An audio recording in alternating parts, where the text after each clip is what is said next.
하나님께서 이스라엘을 택해서 열방 가운데 두신 목적, 그런 주제로 말씀을 전하겠습니다. 하나님께서 이스라엘 백성들을 택하셨죠. 많은 백성들 가운데서 택하셨습니다. 택하셔서 어디서 살게 했냐면은 열방, 이방 나라들이 많이 있는 그 나라의 한 가운데다가 갖다 두셨어요. 거기서 살게 하신 목적이 뭐냐, 그런 주제로 말씀을 전하겠습니다. 그러니까 오늘 이 본문은 지금 우리에게도 그대로 적용되는 말씀이에요. 하나님이 수많은 사람들, 한 80억 명이 이상이 살고 있잖아요, 지구상에.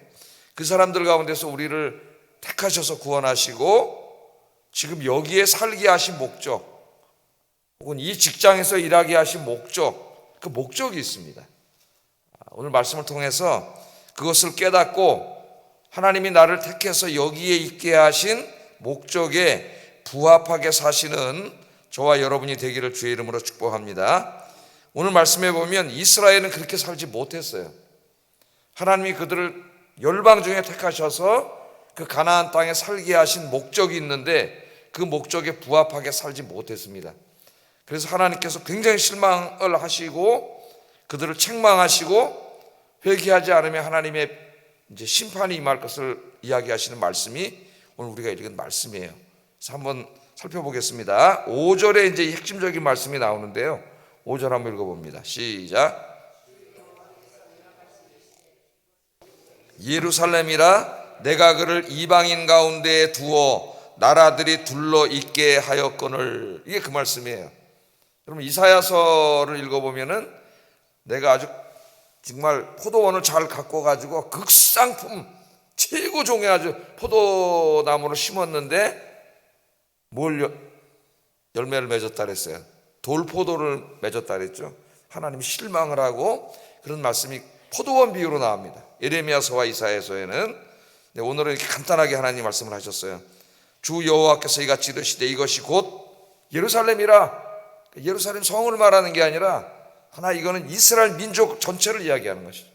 하나님 택하신 백성들, 이 백성들 내가 그들을 이방인들, 이방 나라들 가운데 여기에 이렇게 있게 했다, 그렇게 말씀하시죠.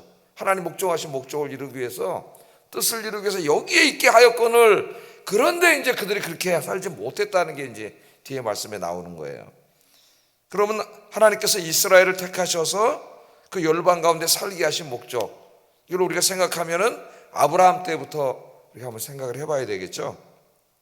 아담이 죄를 짓고 타락한 다음에 창세기를 읽어보면은 창세기 3장부터 창세기 11장까지 계속 죄를 짓습니다.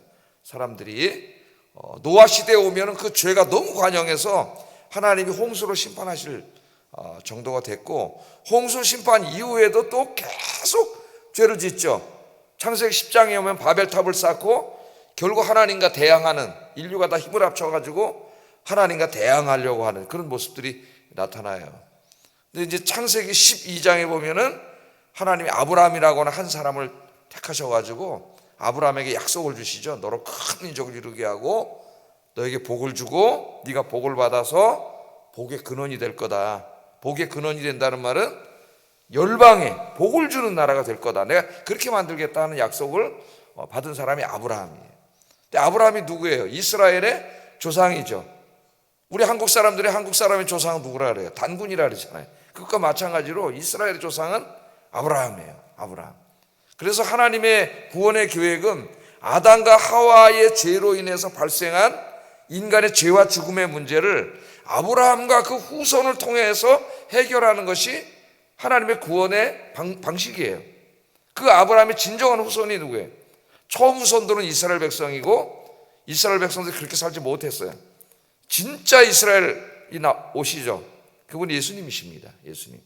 사도 바울이 그렇게 설명을 하죠. 갈라디아서에서 이게 아브라함의 후손들을 통해 후손들이면 이스라엘 민족을 말하는 거고 또 때로는 단수로 얘기를 하죠. 후손, 그럴 땐 예수 그리스도를 말하는 겁니다. 열방을 구원하는 거예요.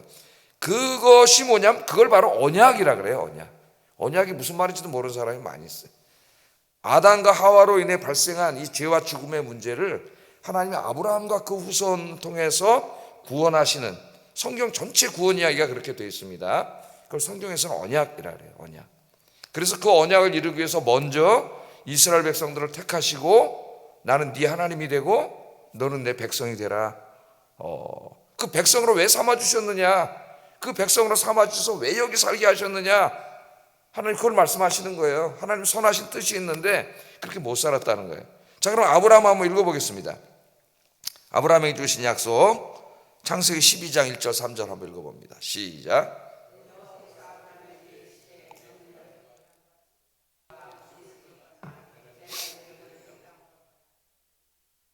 큰 민족을 이루고 내게 복을 주어 내 이름을 창대하게 하리니 너는 복이 될지라. 너를 축복하는 자에게는 내가 복을 내리고 너를 저주하는 자에게는 내가 저주하리니 땅의 모든 족속이 너로 말미암아 복을 얻을 것이라 하시니라.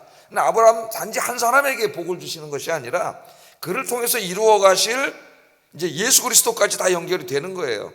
이 하나님의 놀라운 구원 계획을 얘기하시는데 아브라함은 그 구원 계획에 어때요? 택함을 받은 사람입니다. 택함을 받았어요. 그래서 세 가지를 약속해 주시는데 지금 이스라엘이 살고 있는 그 열방 가운데 있는 땅, 그게 가나안 땅이죠. 그래서 이 땅을 내게 주겠다 그러잖아요. 가나안 땅. 가나안 땅을 내게 주겠다 이 약속을 하셨고, 네가 지금 아이도 낳지 못하는 상태에 있었습니다. 이때 75세인데 아이를 낳지 못했잖아요. 근데 하나님이 뭐라 그러냐면은 큰 민족을 이루어 주시겠다 이 약속을 하셨어요. 그리고 복을 주시겠다고 약속하셨어요. 네가 복이 돼야 된다. 복을 주겠다. 예? 이 복을 주시겠다는 약속에 대한 말씀이 이제 집중적으로 나오는 게 신명기 말씀이에요. 어떻게 복을 받을 수 있는가. 자, 이 복을 주겠다. 너와 네 후손이 복을 받아야 된다. 내가 복을 주겠다. 그다음 세 번째 중요한 건 뭐야? 나만 복 받았으니까 이제 좋네. 그게 아니고 복을 주신 이유가 있어요. 하나님이. 똑같습니다. 우리랑. 왜 우리에게 복을 주시느냐? 복의 근원이 되게 하기 위해서. 나를 통해서 내 주변 사람들, 이스라엘로 말하면 주변 열방들이죠. 민족들이 복을 얻게 하시려고. 복을 흘려보내는 것이에요. 중요한 사명, 우리의 사명은 복을 흘려보내는 겁니다. 하나님이 주신 복을 세상으로 흘려보내서 세상이 복을 받게 하는 거예요. 이게 구약에서는 이제 이런 인간의 어떤 재물이라든가 물질이라는 형태로 많이 설명이 되지만 신약으로 오면 이제 궁극적인 복은 뭡니까? 예수 믿고 구원받는 거예요. 하나님을 예배하고 하나님의 말씀에 순종하는 백성으로 사는 것, 그게 최고의 복이에요. 그러니까 저와 여러분은 최고의 복을 받은 사람들이에요. 더더군다나 새벽에 나와서 이렇게 기도까지 하는 믿음과 신앙을 가졌으니까 최고 복 받은 사람들입니다. 자, 이 복을 받을 것이다. 이게 하나님의 약속이죠. 그리고 이 창세기 12장에서 하신 약속이 어떻게 이루어져 가는가가 이제 계시록까지 쫙 성경에 나오는 거예요. 다 말씀이 여기에서 이해를 해야 됩니다. 신명기도 여기서 이해를 하지 않으면 언약신학을 잘못하면 기복신앙으로 이해할 수가 있어요.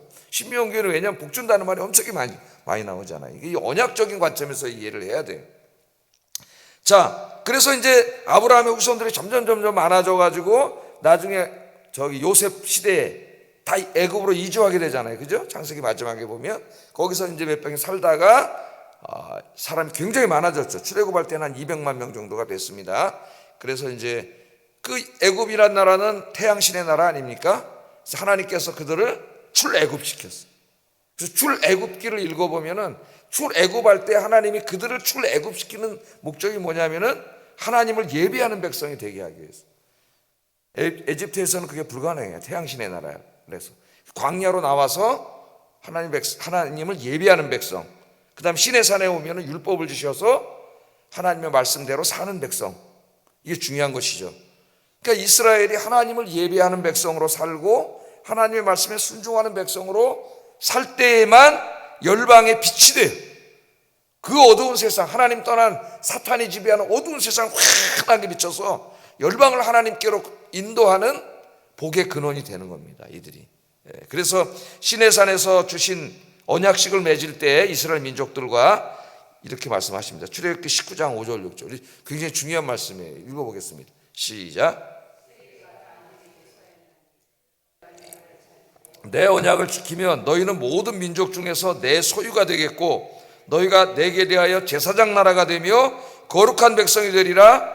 너는 이 말을 이스라엘 자손에게 전할지니라. 그렇게 말씀을 하죠. 자, 여기 굉장히 중요한 이 복을 주시는데 두 가지를 얘기하면 하나님을 예배하는 백성, 제사장 나라가 된다는 거예요. 하나님을 예배하는 백성이 되고, 두 번째 거룩한 백성이라는 것은 어떻게 거룩합니까? 하나님의 말씀대로 살아야 거룩하게 되는 거죠. 하나님의 말씀에 순종하는 백성, 그 민족이 되게 하겠다. 이게 언약의 핵심이에요. 그러니까 우리 신앙생활의 핵심이 뭐예요, 여러분?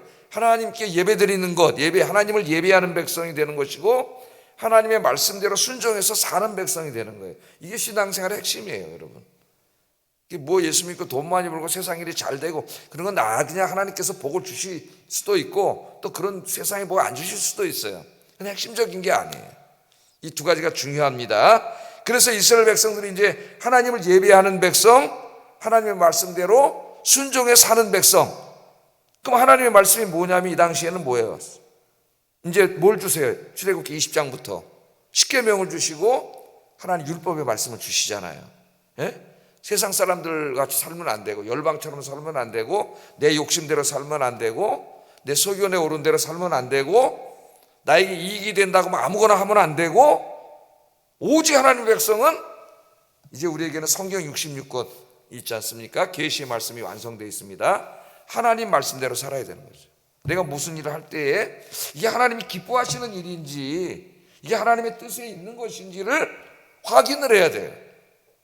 그래서 하나님 말씀대로 살면 세상과 구별되는 거룩한 백성이 됩니다. 하나님 백성들이. 예. 이게 굉장히 중요한 사명인데, 이 사명을 이스라엘 백성들이 거의 잘 감당하지 못해요. 뭐 다윗과 같은 왕이 다스릴 때는 상당히 그런 일들이 조금 나타났죠. 또 히스기야라든가 요시야라든가 이런 이제 믿음이 좋은 왕들이 다스릴 때는 어느 정도 나타났지만 대부분 이들이 그렇게 살지 못합니다. 그래서 이사야 시대에 오면은 이사야 60장에 그 유명한 말씀이 있잖아요. 60장 1절 한번 읽어보겠습니다. 시작. 이는 내 빛이 이르렀고 여호와의 영광이 내 위에 임하였으리라. 물론 이 말씀은 이제 나중에 신약 시대에 예수님에 대한 예언으로 해석이 되지만은 이 당시에는 누구에게 한 말이에요? 빛의 사명을 감당하지 못하는 이스라엘에게 하신 말씀입니다. 일어나서 빛을 발하라. 빛을 발하려면 어떻게 해야 돼요? 하나님을 예배하는 백성이 돼야 되고, 하나님의 말씀에 순종하며 살아야 돼. 손해가 되더라도 하나님의 말씀대로 살아야 되는데 그렇게 살지 못하기 때문에 하나님 이사야 선지자를 보내서 일어나서 빛을 발하라. 이 말은 오늘 에스겔서 우리가 읽은 5절하고 똑같은 말씀이에요. 내가 너를 여기다가 왜 살게 했느냐, 너를 왜 택해서 구원하셔가지고 왜 여기에 살게 했느냐, 마치 뭐가 되게 하려고요? 빛이 되게 하려고. 빛이 되려면 어떻게 해야 돼요? 제사장 나라가 되고 거룩한 백성이 돼야 돼요. 하나님을 예배하는 백성이 되고 말씀대로 사는 백성이 돼야 되는데 그렇게 살지 못하고 있는 거예요.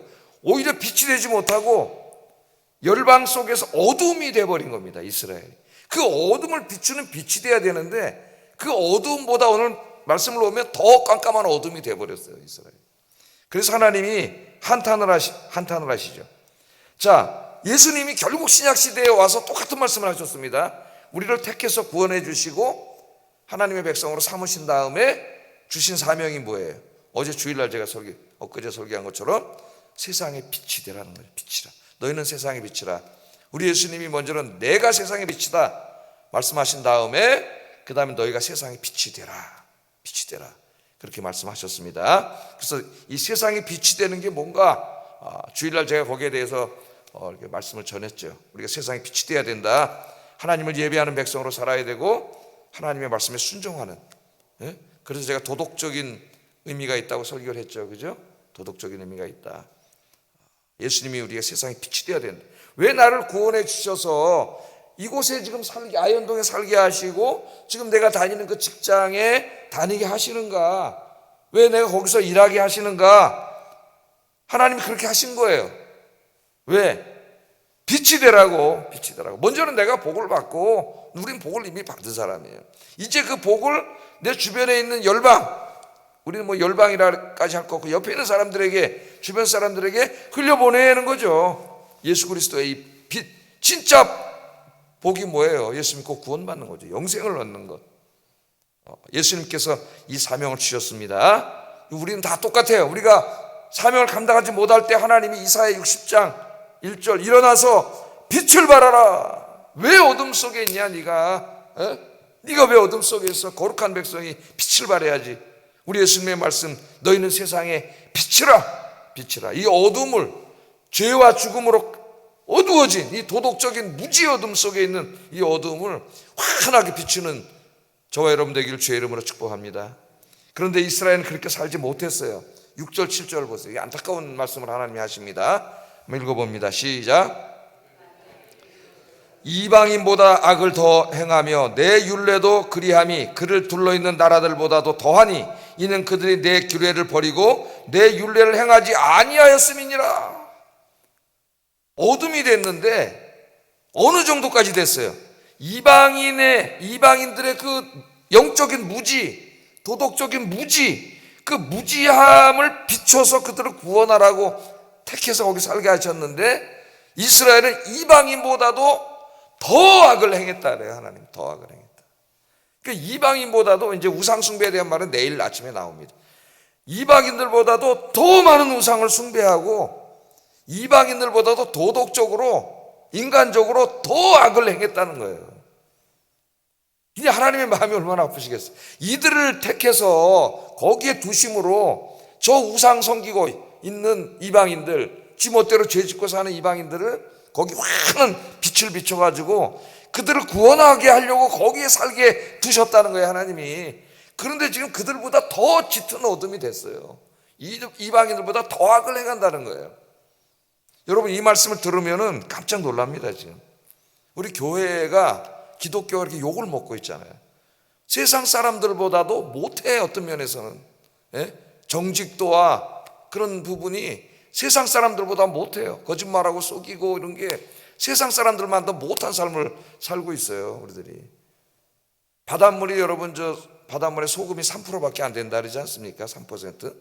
근데 3%의 소금이 그 썩어가는 물을 다 어떻게 정화시키는 놀라운 힘을 발휘하는 거죠. 우리 기독교 인구가 한 20%는 될 텐데 이 사회가 다 뒤집어졌어야 되는데 아무 일도 벌어나지 않아요. 왜? 세상에 나가서 어떤 면에서는 이방인들 중에 양심적으로 사는 사람들도 많습니다. 안 믿는 사람들. 그 사람들만도 양심이 못해.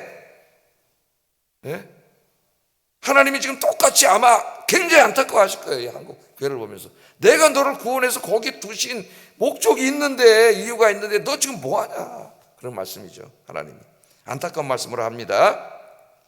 우리 예수님 뭐라 그랬어요? 마태복음 5장에 세상에 빛이 되라 그러면서 마태복음 5장 16절에 보면 이같이 너희 빛이 사람 앞에 비치게 하여 그들로 너희 착한 행실을 보고 하늘에 계신 너희 아버지께 영광을 돌리게 하라. 이 말씀이 바로 이 말씀이에요. 다 연결된 말씀이에요. 그러니까 너희의 빛, 우리가 빛이죠. 빛이 되라 그랬잖아요. 이제 예수님의 빛이 비쳤잖아요, 우리에게는. 이 빛을 반사해서 비춰야 되는데 그 중에 하나가 뭐예요? 착한 행실이라 그러잖아요. 착한 행실. 우리의 착한 행실. 그래서 아버지 하나님께 영광 돌리게 하라는 게 뭡니까? 세상 사람들이 예수 믿는 사람 보고, 야, 예수 믿는 사람은 뭔가 다르다. 정직하고 정의롭고 속임이 없고 칭찬을 받아야 되는데, 야, 예수 믿는 것들이 더해. 더 거짓말하고 더 못됐고 더 자기밖에 모르고 말만 많고, 이런 얘기들을 막 듣는단 말이에요. 물론 안 그런 분도 많이 있습니다. 여러분들은 바로 이 세상에 빛이 되시는 여러분 되길 주의 이름으로 축복합니다. 그렇게 되지 못하니 하나님 책망을 하신 다음에 만일 회개하지 않으면, 그 다음 말씀에 이 하나님의 엄청난 계획이잖아요. 구원의 계획. 그래서 하나님의 심판이 임해요. 8절 9절 한번 읽어보겠습니다. 시작. 나 곧 내가 너를 치며 이방인의 목전에서 너에게 벌을 내리되 내 모든 가증한 일로 말미암아 내가 전무후무하게 내게 내릴지. 전무후무하게, 전에도 없었고 후에도 없는 재앙을 내린다고 하나님 말씀을 하고 있습니다. 하나님의 엄청난 실망을 보여주는 거죠. 그 다음에 그 하나님 내릴 재앙에 대한 말씀이 10절에서 17절 끝까지 다 말씀이에요. 요약하면 뭐예요? 10절에 아버지와 아들이 서로 잡아먹는 일. 이 아버지와 아들이 서로 잡아먹, 이게 언제 이루어져요? 이제 7년 후에 예루살렘 성이 바벨론에게 포위가 됩니다. 18개월 동안 포위가 돼. 예레미야서 할 때 다 공부했죠. 18개월 동안 포위가 돼요. 그러니까 굶어서 나중에 아이를 잡아먹고 막 이런 일이 벌어져요. 실제로 그 안에서. 이게 다 예루살렘 성 멸망할 때 그 이야기예요. 12절에 보면은 전염병과 칼로 죽어. 막 이제 굶주리고 막 그러다 보니까 전염병이 안에서 돌고 못 나가잖아요. 지금 포위당해서. 도망가서 나가는 사람 칼에 맞아 죽고 그런 얘기입니다. 지금. 이방인의 목전에서 그래서 조롱거리가 되고 14절 15절 16절에 보면 기근으로 인해서 양식이 다 끊어져가지고 굶어 죽는 이런 참 처참한. 자, 아브라함에게 뭐라고 약속했어요? 하나님이 너와 네 후손에게 복을 주겠다고 약속하셨습니다. 그래 네가 복의 근원이 돼야 된다고 말씀을 하셨는데 지금 어떻게 복이 다 망해버렸어요. 587년에 이제 완전히 쫄딱 나라가 망해버리지 않습니까? 이 나라가. 자, 하나님께서 이 메시지를 지금 에스겔을 통해서 전달하는 거예요. 지금 저쪽 본토에는 누가 있어요? 본토 예루살렘에는 예레미야 선지자가 있죠. 예레미야 선지자가 본토 예루살렘에 유다 땅에서 지금 이 말씀, 똑같은 말씀을 전했습니다. 우리가 공부한 것처럼. 에스겔은 지금 어디에 와 있어요? 바벨론에 끌려와 있죠. 그발 강가에. 거기에 많은 유대인들이 끌려와 있습니다. 이스라엘 사람들이. 에스겔은 바벨론에서 복음을 전하는 거죠. 그발 강가 근처에 살고 있는 사람들에게 똑같은 메시지를 전한 거예요.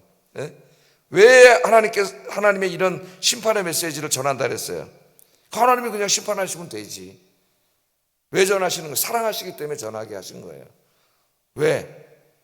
회개하게 하시려고, 돌아오게 하시려고. 그래서 원래 아브라함에게 약속하신 이 복을 받아 누리고 열방의 복을 흘려보내 열방을 구원하는 그 사명을 감당하게 하시려고 지금 그렇게 살지 못하는 사람들에게 깨닫게 하시는 거죠. 자, 우리는 지금 이 말씀을 읽고 있잖아요. 이 일은 이미 오래전에 이스라엘에서 이루어진 일이지만 이 말씀을 하나님이 성경으로 기록하게 하심으로 우리가 에스겔을 공부하면서 지금 읽고 있습니다. 배우고 있습니다. 이 목적이 뭐예요? 깨닫게 하기 위함이죠. 깨닫게 하기 위함. 우리 자신을 돌아보고 내가 정말 하나님 목적에 부합되게 살고 있는지 깨닫게 하기 위해서 이 말씀을 주신 거예요. 그래서 역대하 7장 14절에 하나님이 이렇게 말씀하셨습니다. 이게 우리의 소망이에요. 한번 읽어보겠습니다. 시작. 기도하여 내 얼굴을 찾으면 내가 하늘에서 듣고 그들의 죄를 사하고 그들의 땅을 고칠지라. 이게 하나님의 말씀. 예레미야서에서 나오잖아요. 내가 너희에 대한 마음은 너희에게 재앙을 주는 게 아니라 너희를 평안하게 하는 것이다. 하나님께 말씀하셨어요. 부모님이 사랑하는 자식에게 매를 들 때에 그 매를 들 때 부모님의 마음이 아파요. 그 왜 매를 들겠어요? 사랑하기 때문에 바른 길을 가게 하려고 매를 드는 것이죠. 하나님의 안타까운 마음이 있습니다. 그러나 내 이름으로 일컫는 백성이 악한 길에서 떠나 스스로 낮추고 기도하여 내 얼굴을 찾으면 내가 하늘에서 듣겠다 그랬어요. 그 기도를 듣고 그들의 죄를 다 사하고 그들의 땅을 고칠지니라. 이게 지금 우리 민족이 살 길이고 이 대한민국이 살 길이고 저와 여러분이 살 길입니다. 하나님 앞에 내 이름으로 일컫는 내 백성, 우리들이잖아요. 악한 길에서 어떻게 일단 떠나야 돼요. 악한 길을 떠나지 않으면서 계속 그 일을 하면서 그 기도를 해봐야 아무 소용이 없다 그랬죠. 제가 악한 길에서 떠나라 그랬어요. 우선 떠나 스스로 낮추고 겸손하고 그렇게 기도하면서 하나님의 얼굴을 구하면, 하나님의 은혜를 구하면 내가 하늘에서 듣고 죄를 사하고 그 땅을 고치겠다. 너의 가정을 고치고 너의 인생을 고치겠다. 하나님 그렇게 말씀해 주셨습니다. 오늘 하루도 이 말씀을 마음에 새기고 내가 지금 어디로 가고 있는지, 나는 과연 빛으로 살고 있는지 돌아보면서 하나님께로 돌아가는 하루가 되기를 주의 이름으로 축복합니다. 기도하겠습니다. 하나님께서 나를 구원하시고 이곳에 있게 하신 하나님의 뜻을 깨닫게 하소서.